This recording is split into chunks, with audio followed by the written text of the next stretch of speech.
Good morning, meteorologist James Longwith here with Dynamic Weather Agency LLC, giving you a tropical update across the Atlantic Hurricane Basin. Now, before I get into today's video, I do encourage you guys to hit that like button down below, subscribe to our channel. It does help out that YouTube algorithm so more people can find these videos, and it makes it more enjoyable when more people are able to watch and be able to see these videos. Also, being able to like and comment in the comment section down below, at least letting us know that we're doing a great job here at Dynamic Weather Agency LLC. Not only that, be sure to also head down to that description section. Be sure to give us a like and follow on social media, and check us out on our webpage, Dynamic Weather Agency LLC. At the very top, you'll find an area that says forecast. Move on down to tropical weather, and under this tab right here, you'll be able to find this current stats along with sea surface temperatures, current storms in the Atlantic Hurricane Basin, along with our basically our hurricane tracker here. And you can see that area that we're going to be not really talking about in our video over across the Eastern Pacific, where there's some development for a storm system to become a hurricane. So a lot of cool things. If you move on over to dynamicweatheragency.com and head on over to that tropical tab on over there, and over on our down in that description section, you can also find the link to our Patreon page to help support this channel so I can continue to make videos like this. Now let's get into today's video, starting off with taking a look at our headlines. Let me get the stuff all brought on up here. So taking a look at our headlines for today's video, first thing we're going to take a look at is those seasonal stats, and not much has changed since our last video. We'll then get into some climatology, and then we'll be taking a look at those National Hurricane Center tropical outlooks for at least the Atlantic Hurricane Basin. Now, I did show you on our interactive tropical tracker. Now, there is an area in the Eastern Pacific, but we won't be talking about that in today's video.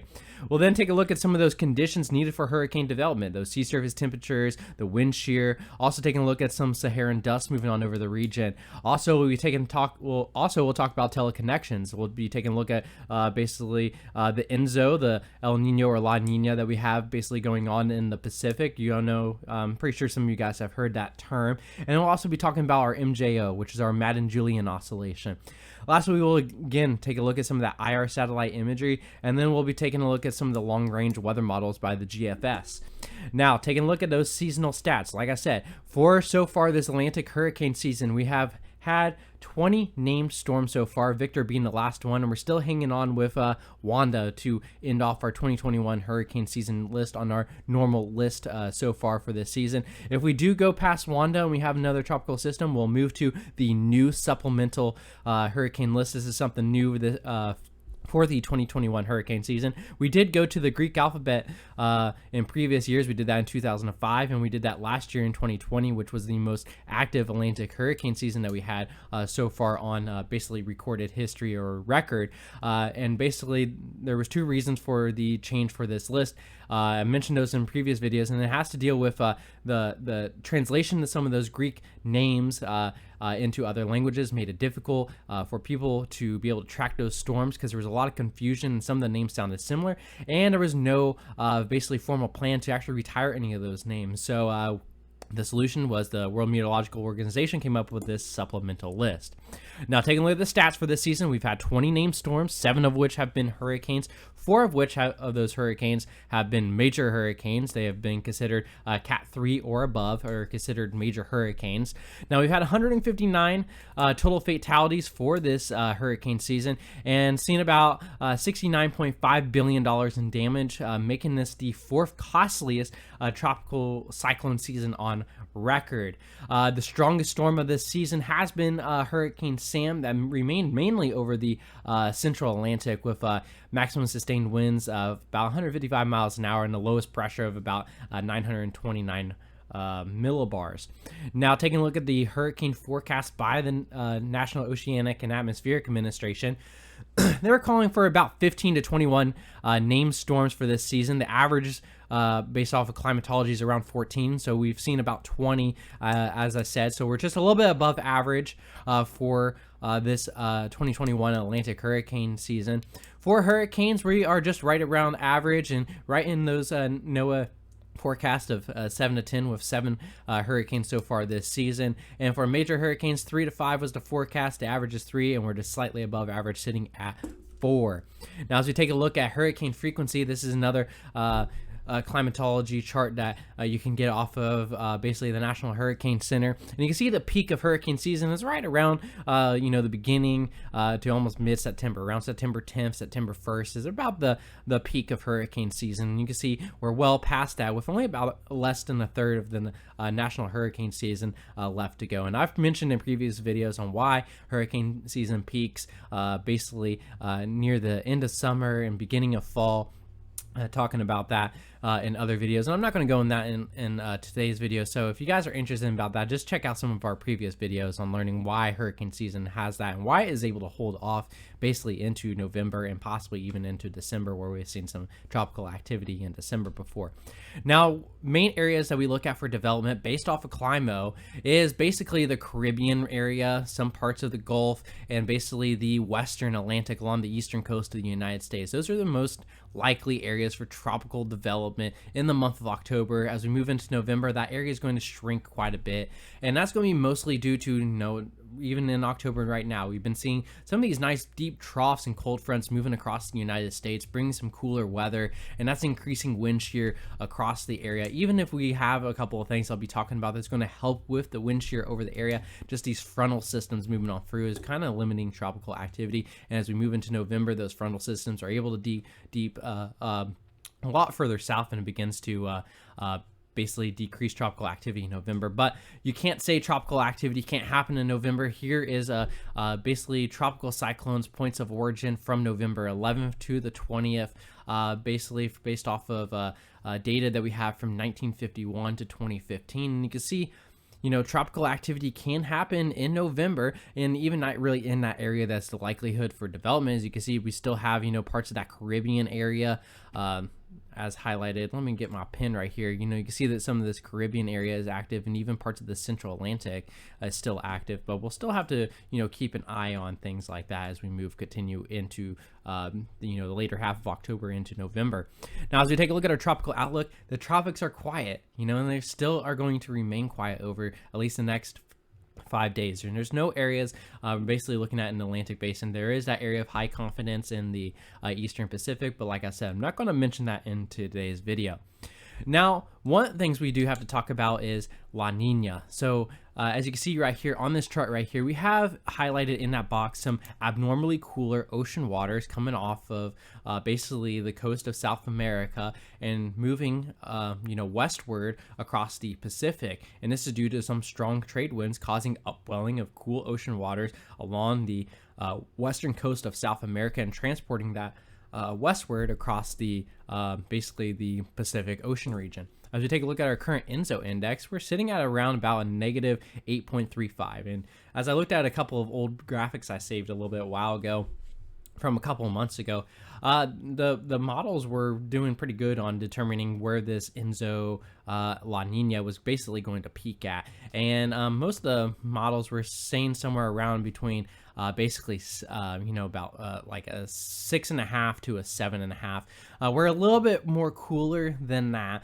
but I think we're right now sitting at our basically our peak low type region, and we should be staying steady within this area for a little while, and then we'll begin to see those ocean waters kind of begin to increase. But for right now, this is where we're kind of sitting at. As we take a look at the Enzo forecast, like I said, most of the models are indicating that we're kind of at that peak. We're going to kind of stay within this area for a little while, and then by the time we move into basically 2022, sometime in the later half of the winter, we'll start beginning to see those sea surface temperatures begin to rise, and we'll begin to start transitioning out of that La Nina, which is our cooler than normal ocean waters, to more of a neutral condition by the time we move into April, basically the spring and late spring into the summer, maybe out of that neutral phase and maybe into a slight El Nino. So that's something that we're going to have to look at, and that's actually going to be something that could factor into severe weather for the 2022 tornado severe weather season. And with this La Nina too, it does actually help with tropics.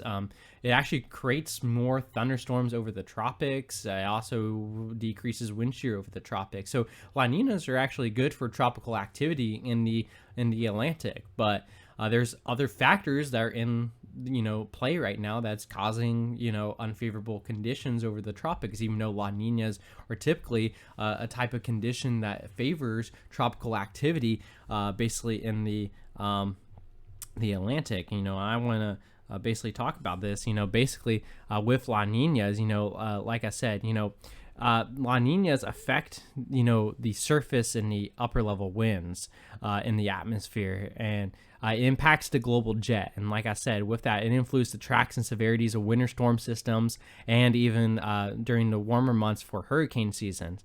And like I said, it does reduce wind shear over the Caribbean and the tropical Atlantic, that research has shown. And during the latest years, greatest examples, we have seen tropical development between October and November, with 5 major hurricanes in those months before. So La Niñas do help, and that was just something from an article I wanted to pull up and just read to you guys real quick. Now, taking a look at our MJO. Now, this is our Madden Julian oscillation. Now, as we take a look at today's forecast, take a look at all the blue that's over the basically, like I said, the Eastern Pacific. This is indicating upward vertical motion, and it's increasing precipitation over this area, and also will decrease wind shear. And what do we have over there? We have an area of high confidence for tropical development over this region. That's indicated by this, this purple right here. And as we take a look at our, over the Atlantic, we have a little bit of this going on over the Atlantic. That's why we're seeing a little bit of increased thunderstorm activity, but we're kind of moving out of this neutral phase. You can see a little bit of that yellow still over parts of Africa through that area, indicating subsidence and increased wind shear. As we move into week 1 and week 2, that blue indicating positive conditions for tropical development, where you have more upward vertical motion, decreased wind shear, increased thunderstorm precipitation activity over the Atlantic and Caribbean area. We possibly could see some tropical development as the MJO continues to move on into a more a phase that is more developmental to tropical activity. Now, speaking of, those conditions needed for tropical activity, one of the things is going to be, your sea surface temperatures.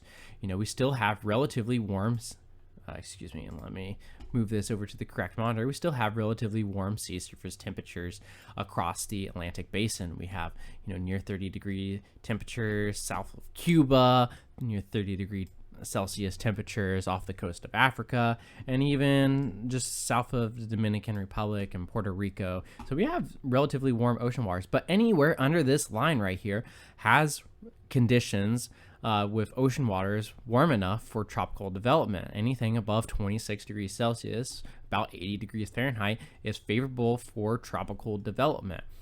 Now, as we take a look at the other graphic, not only did I mention in previous videos, not only does the sea surface have to be warm, we need those ocean waters warm about 60 meters below the surface. So anything here up is going to be conducive to tropical cyclone development, because this is indicating that the ocean waters are warm enough to 26 degrees Celsius, well below the surface of the ocean water. So it's going to prevent any waters that's being upwelled by tropical activity. You have strong surface winds converging into the cyclone being forced upward is going to cause upwelling of cooler ocean waters, and that upwelling of cooler ocean waters can choke off a tropical system and make it die. So basically, this is going to help tropical activity. And I would just want to point out here, where we have these strong ocean waters south of the Cuban coast, this is also going to translate to a very strong tropical cyclone heat potential. So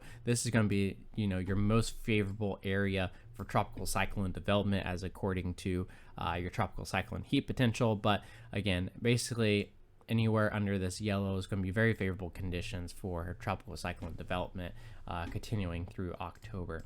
Now, like I said, there's a couple things that are really, limiting the factors for tropical development. And I think one of the biggest things is going to be wind shear. We still have increased wind shear across, the United States. Troughs moving on through, and that's going to transverse across the Atlantic, causing increased wind shear. Strong subtropical jet causing increased wind shear across much of the Atlantic. And as we take a look at the tropical cyclone formation intensification, look at all that red. All that is unfavorable high wind shear conditions for tropical development. I mean, geez, look across the Gulf region, over 70 knots of wind shear across this area.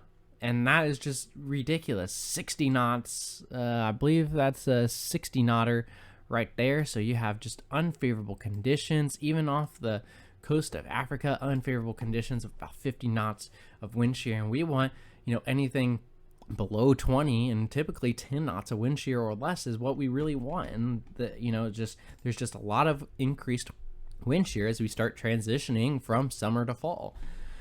And, as I mentioned in previous videos, we were seeing a lot of Saharan dust. And take a look at this push of Saharan dust just off the, western coast of Africa yesterday. This is yesterday's satellite imagery. And right here, this is that RGB dust composite, that second image right here. As you see, that pink right there is indicating all that Saharan dust being advected over basically the eastern tropical Atlantic. As we take a look at our NASA dust model, you can see that dust being advected over the eastern tropical Atlantic and even into the central tropical Atlantic Basin. And that's going to be creating dry air over the region. As we take a look at our relative humidities over this region, and that's basically decreasing tropical activity over that one area of formation. Now, while that's not a favorable area of formation during the month of October, this is still a area of favorable tropical formation.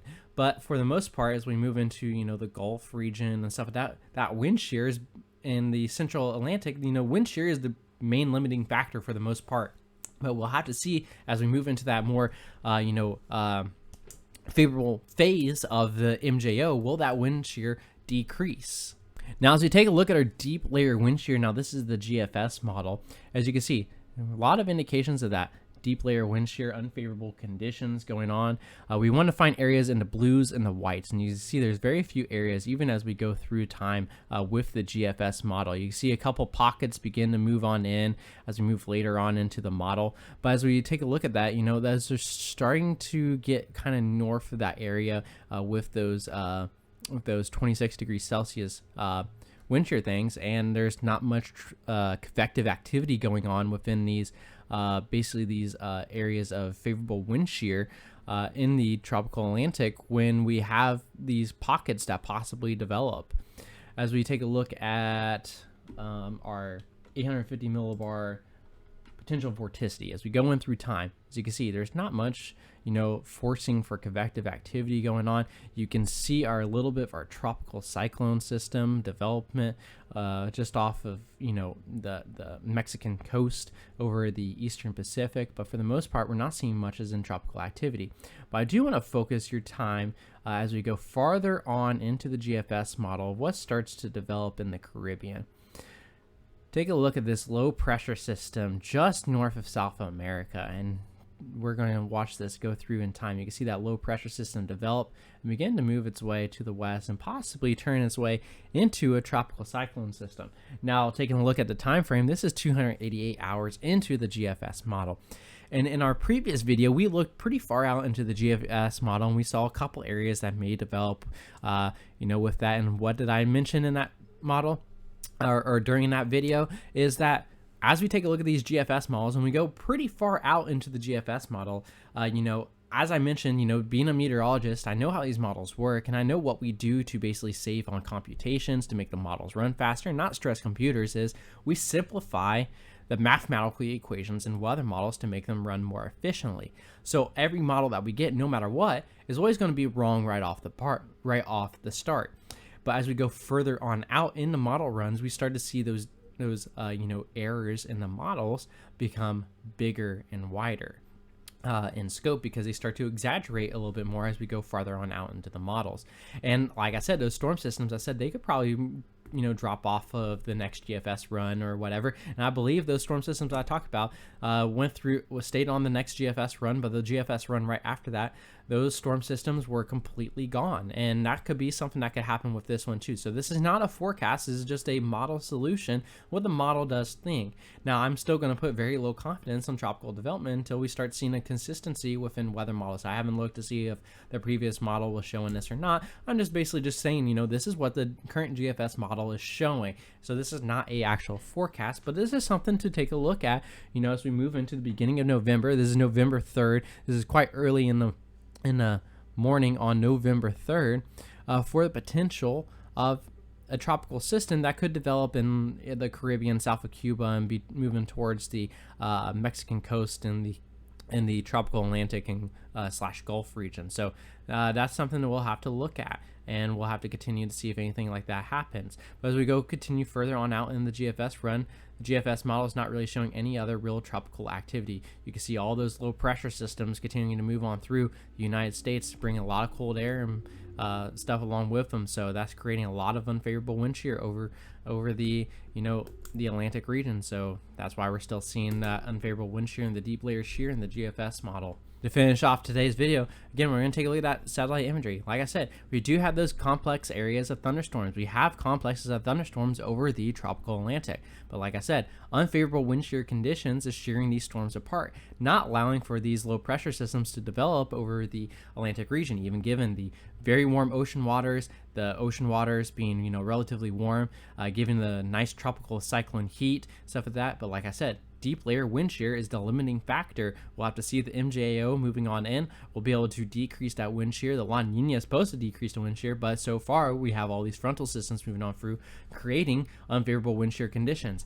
As you see, like I said, across the Eastern Pacific, take a look at this nice organized area complex of thunderstorms across this region, and we have favorable wind shear conditions over that area with that MJO that we were showing. So we'll have to see when this moves over the Atlantic if we'll see that bring favorable conditions for this area, maybe allow for that tropical system to develop south of Cuba in the western Atlantic region and move towards the Mexican coast, south of the Yucatan Peninsula area, whatever is going on through that area. So I'm meteorologist James Longwith signing off for today's video. I do thank you guys for checking out today's video, and be sure to, like I said, down below, hit that like button, subscribe. It allows more people to find my videos and be able to get the pertinent weather information that I'm trying to relay. So thank you guys for checking out today's video. This is my day off of work, and I'm still here making YouTube videos for you guys. So I do appreciate everything. Be sure to leave a comment down below, letting us know that we're doing that we're doing a good job here at Dynamic Weather Agency. So I do appreciate that. Meteorologist James Longwith signing off. You guys have a great and wonderful day.